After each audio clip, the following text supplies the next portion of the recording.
वेदना देणारी आणि मनाला चटका लावून जाणारी ही अतिशय दुर्दैवी घटना आज महाराष्ट्रात घडली आहे. खरं म्हणजे असं कुणाच्या स्वप्नातही वाटलं नसेल की अजितदादा एवढ्या लवकर आपल्यातून जातील.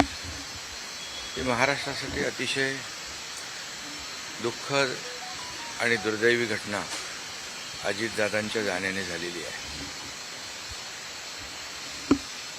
खरं म्हणजे अजितदादा गेले अनेक वर्ष या महाराष्ट्राच्या राजकारणात नेतृत्व करत होते आणि अतिशय परखड स्पष्ट वक्तेपणा आणि प्रशासनावर असलेली त्यांची पकड आपण पाहिलेली आहे. प्रत्येक गोष्टीचा त्यांना बारीक अभ्यास करून बोलण्याची सवय होती आणि परखड स्पष्ट वक्तेपणा, निर्भीड, रोखठोक बोलणारे असले तरी सुद्धा त्याला चूक म्हणणारे असले